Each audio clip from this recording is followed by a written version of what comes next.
Alright, continuing our discussion of the use of Shin Gunto in Japanese swordsmanship. Let's talk about the tassel, shall we? Or sword knot, depending on how you want to describe it. Now, in a prior video on this topic, I've talked about the difference between using an antique versus a modern reproduction. And one of the things I mentioned was on a lot of the antiques, there's not going to be a tassel on it anymore. And in some cases, even the sarute, the lanyard loop, will be gone because these parts are pretty fragile, especially in use, abuse, over time, bad handling. Yeah, a lot of things go wrong with it. If you happen to be lucky enough to possess a Shin Gunto that still has an intact tassel, well, you know, you probably paid a premium for it if you bought it recently. Also, go online. If you're thinking about buying an antique, authentic tassel for your Gunto, you're going to immediately find out how expensive they are and how difficult they are to find intact. So, yeah, if you've got a real tassel, antique tassel on your sword, and you're thinking about using that sword for any kind of practice, take the tassel off because, yeah, it's going to get abused, potentially destroyed. You know, put it in a nice presentation box and preserve that history. Now, modern reproductions often come with, you know, a lanyard loop, a sarute, and a number of them will send you with some kind of tassel. And you can get these separately. They're available on Amazon or eBay or Etsy. They'll probably cost you about $30. So something to consider. Do you want one? Well, let's consider, you know, what they're for, and also why, you know, you don't see a lot of old swords that still have them.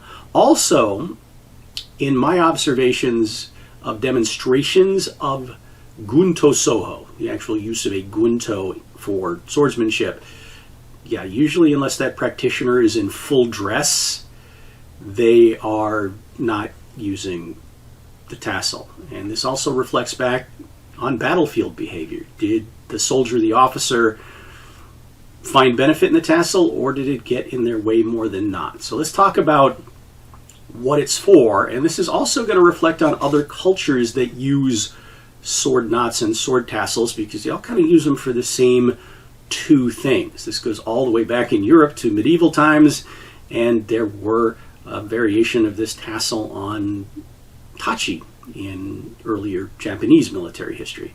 So what are the two functions? Well, function one is decoration, and sometimes, you know, it's a matter of rank indication or ceremony, and it's not really something that you carry over to the battlefield. And people tend to forget this in certain martial arts.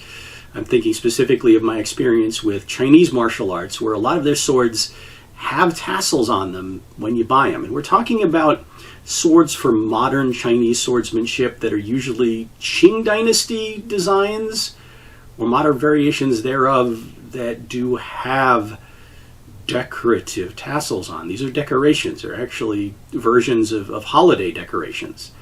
Now, if you're the kind of person who feels like you need to put a holiday decoration hanging off the pommel of your sword, it makes you sound like kind of some sort of wild, crazy anime villain right there. You know, put a Christmas ornament on your sword.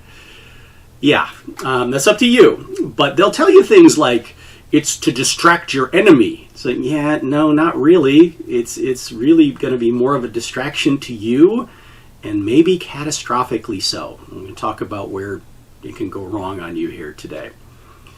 So, most of the time in those situations, I would immediately take the tassel off a Chinese sword that I was intending to use for practice. There are, however, certain Chinese weapons that I will leave the tassel on or put one on if it doesn't have them because of its function, and those would be flexible weapons. So I'm talking about things like the chain whip, steel whip, rope dart, meteor hammer. By having the tassel on that fast-moving, striking head, it gives me that extra visual, auditory, and even tactile sense of where that fast-moving, nasty bit is at all times. Also, very slightly decelerates it, gives me more control, especially in those moves where I am decelerating that striking head. So, yeah, if you ever see me practicing with a weapon like that, it's probably going to have a tassel on it. You're going to have a sense immediately of what it does and why I like it on there. Otherwise, tassel on a sword. Well, if I keep taking them off my Chinese swords, why do I have this one on here? Well, you know, they come with again, as I said, a number of modern reproductions, and this is one of them. This is the one I got from Rosame Swan. Thank you very much, sir. The tassel does, as I said, serve a couple of purposes, and I've been experimenting with one of them. Now, the other one is ceremony, for dress, parade. Also, that includes rank indication. This is also true in a number of other semi-modern military cultures where the design color of the tassel would indicate your rank, among other things. Now, taking that onto the battlefield was a dubious proposition, because if there is any sort of distinctive color combination, that made it very easy for snipers to decide who to shoot first. So the Japanese very quickly learned to muddy the colors of their tassels, usually combinations of browns and blues that then might have a little bit of red or gold woven in. But this is not something that's going to be obvious to your fellow troops on the battlefield. And as far as the sniper is concerned, you know, if you see someone wearing a sword, yeah, shoot that guy first. So don't know if they were necessarily doing themselves any favors by changing the colors of the sword tassels. Now, what's the second function? Well, this goes back in Europe all the way to the Middle Ages. If you're using your weapon on the battlefield, especially off horseback or even on foot, it serves as a lanyard to connect your weapon to yourself in that chaotic, violent situation where, like I said, you might be on horseback, you may be fighting on horseback, there may be collisions, there may be, you know, running over uneven ground, slipping, falling, getting shot at, knocked down, blown up, injured, whatever it happens to be throughout the centuries. You may have to drop that weapon to grab something else in a hurry, and you don't necessarily want to lose that weapon. So it's not uncommon to see lanyards and lanyard loops on, well, most sidearms, whether you're talking about swords, knives, handguns. Now, sometimes, depending on the function in the era, there was a really long lanyard connected to it that actually tied the sword to your body or armor somewhere, and that's going to be longer than this. Now, this is obviously a reproduction tassel to go with a reproduction sword. It is not an authentic color. I picked it because I liked it, and I'm using it today in this demo because I think it pops, and you'll see what I'm about to do with it a little bit better. But yeah, this one is actually longer than a lot of traditional tassels on Gunto are, by almost 6 inches in many cases. But I've seen a lot of variation across designs. This is both a good and a bad thing when it comes to a tassel, but this is nowhere near long enough to tie it to me and use the sword. This was also a concern of warriors who tied their swords to their armor. Would that potentially restrict their movement, or worse, tangle them up? And they basically had to balance that against their fear of losing the weapon. So consider that. Now, a lot of sword knots are not designed to tie the weapon to the body, but they're actually designed to connect the weapon to the wrist, to your hand, so at least you don't lose it entirely. So I basically come up with 6 choices for you, ranging from terrible and sloppy all the way up to good. One of which is a bonus, and I've already mentioned that one. Just take it off. If you're going to actually put the sword to use, take the thing off.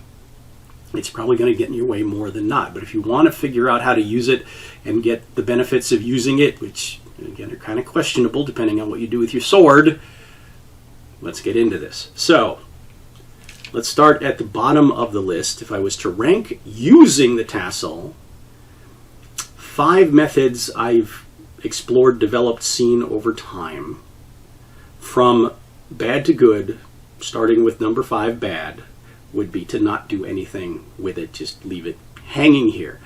And the thought is, if you need to deploy your sword in a hurry, like instantly without warning, you can do so.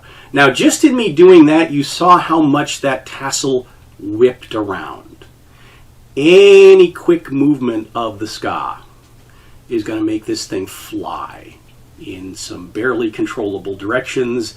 It's likely going to hit you. It's very likely going to hit anything in your environment, and there is then a high risk of, well, not only damaging things you don't want to damage, but having it get tangled around something, and then you're in big trouble.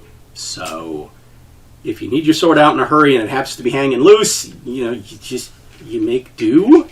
But otherwise, I'm going to say that's your worst choice. What's your next least worst choice? Well, if you're wearing the sword, again, especially if a long one, you're probably not going to want this dangling. Depending on how you're wearing the sword, yeah, this is equally annoying and prone to tangling you on something. So one of the things that I've done, and I've seen other cultures do, is they'll figure out some semi-decorative way that looks fairly intentional to wrap the tassel around the sword, either the hilt, or if it's a European saber, they'll wrap it around the guard. So just kind of get it out of the way a little bit, and then it's not bad. But since you don't have, that particular kind of bow guard on this, the hand guard, it's going to have to be wrapped around the handle. Now, obviously, you don't want to tie this to yourself, or it's going to restrict the sword. You also don't want to tie it to the scabbard, because then it's going to tie the sword into the scabbard. You won't be able to use it. So your only other option then is leaving it wrapped around the hilt. Now this one is better than not having it secured, because at least you've got some control over it. However, think about this. If you're sensitive to having loose ito on your sword and how that affects your grip, yeah, this is 100 times worse. You get a bunch of loose, squishy cord under your hand, possibly in a very random way. Now, it does, like I said, keep the thing from completely flying all over the place and snagging on something, but it is likely to interfere with a secure grip. You can get used to it, but you probably shouldn't have to. But, this is, again, need my sword in my hand in a hurry, so I'm going to have to make do until I can do better. All right, so option 3. Medium bad, medium good. I use this method specifically myself when I am practicing EI. And in EI, I'm thinking, well, I start out not being connected to my sword, I draw my sword quickly, I then use it to do a couple of quick techniques, and then I unconnect myself from my sword as I resheath it. And I want to do that with a reasonable amount of grace. This is also very similar to how short sword knots were used in medieval times, where basically they do a variation of just wrapping this as if it was just a cord around the wrist. What I do is, as I go to reach for the sword to draw it, is I will just simply wrap my hand once, at least, through the cord, draw the sword, and you'll see I've got kind of a loop around my wrist. Now I have to practice this for a couple of different reasons to get a few things semi-natural and predictable, one of which is the amount of slack I put in this loop. If it's too tight, I'm not going to have full range of motion with the sword. And this was also true of the European medieval swords when they wrapped the cord around their wrist from the pommel. Yeah, they needed to make sure they had full range of motion. Also, since this is a two-handed blade, I need to make sure I have enough room in here to comfortably get my other hand on the sword without this getting in the way. Now, sometimes I do fumble that. Also, depending on what I'm doing in terms of use, this may come loose. Also, if its purpose is to secure the sword to me should I drop it, this is, it's kind of there and kind of not. So consider that. Now, show you that one more time to kind of give you a sense of how things would work in practice. And again, when the weather cooperates with me, you may actually get to see this properly. But reaching for it, wrapping my hand around it, I would draw and use the sword. I would then resheath it, and then hopefully gracefully be able to just unwind my wrist back out of it. So in, out. Sloppy, a little bit unpredictable, lazy. Let's call it that. Let's call this the lazy one. Not as lazy as the other ones, but yeah.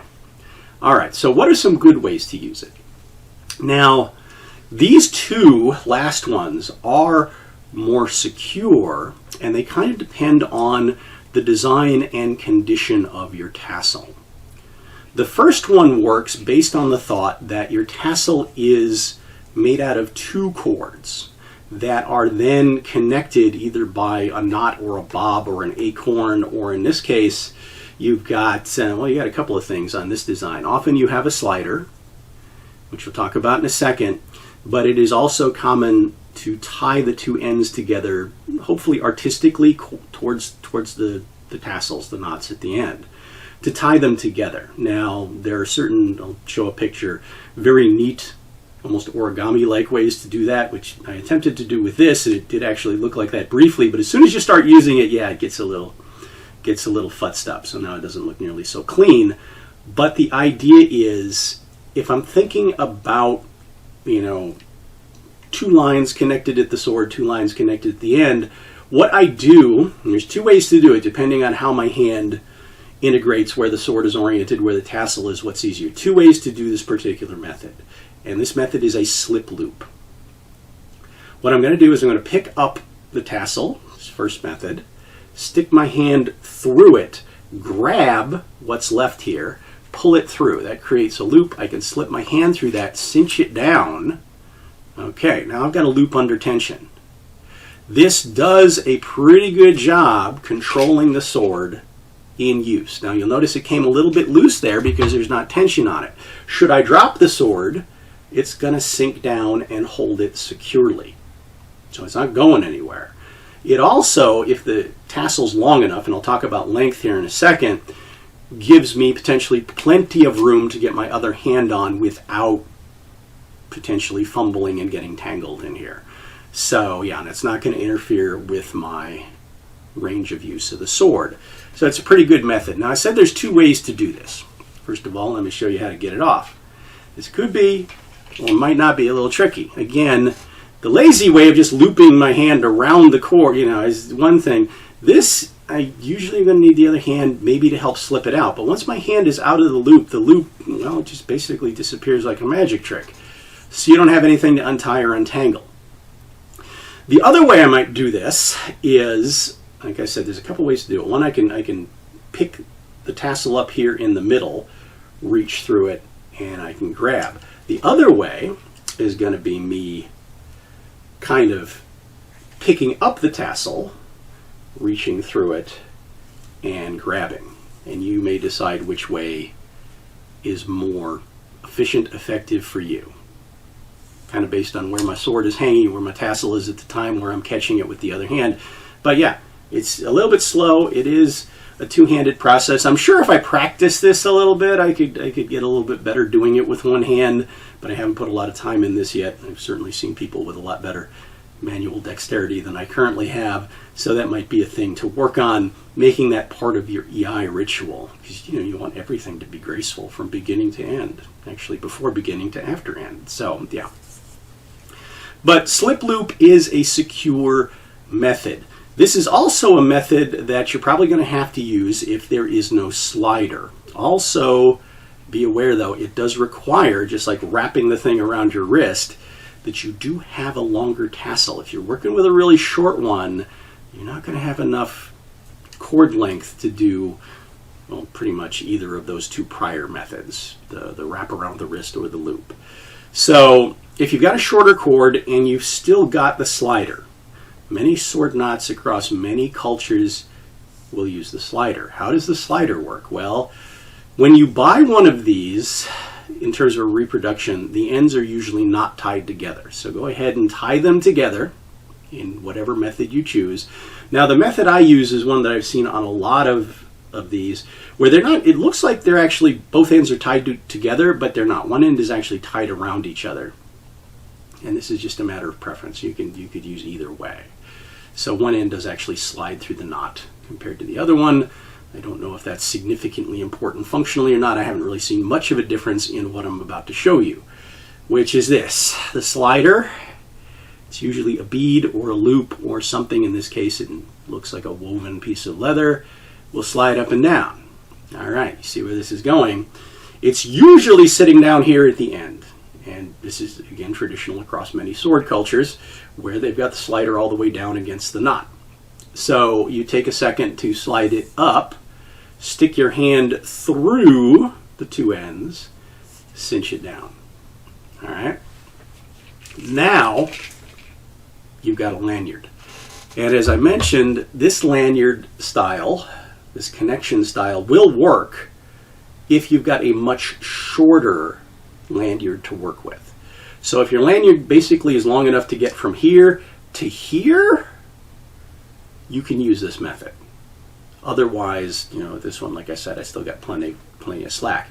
Now, one trick I saw used by European cavalry saber practitioners, if you do have a lot of extra slack and you want to do something about it, you can actually take the time to like do a bunch of twisting and rolling and just put a lot of twists in this cord, which make it, well, basically kind of shorter and kind of stiffer. So it doesn't flop around quite so much. But I've never found I really had to do that. And it just seemed like an extra step that made a bigger potential mess and made it harder to get the sword off my wrist. But as you'll see, it doesn't really interfere with the use of the sword at all. However, of course, you're going to have to take that second to get the sword, in and out. And it's not graceful. Again, you could probably build some sort of Zen-like ritual around this initial step, just like you build into your ritual if, for instance, you're using your sageo, positioning your sageo in your obi or however you're going to wear the sageo. You could just take that extra moment to figure out some nice, graceful, intentional way of creating and then uncreating the sword loop. So, ways to use the tassel or not. Any other benefits from the tassel? Well, questionable. It does add about an ounce or so to this end of the sword, which may affect your balance point. Is it going to be significant enough to feel? That's up to you. For me, I do feel it a little bit, so it does make my sword a little bit more balanced towards the handle, just very slightly. Also, this is probably just me being weird and sort of kind of an Avatar Na'vi sort of fetish. I just feel more connected to the sword in certain ways. Or not. Maybe it's more trouble than it's worth. Again, up to you. But I hope this was useful information if you are thinking about having or keeping a tassel on your Gunto and then trying to use it. Yeah, you're going to have to make some decisions about, are you going to leave it on? And if you're going to leave it on and use it, how are you going to use it? And discuss in comments, please, anything that you've experienced come up with. But, as usual, until next time, thank you, and I hope to see you again.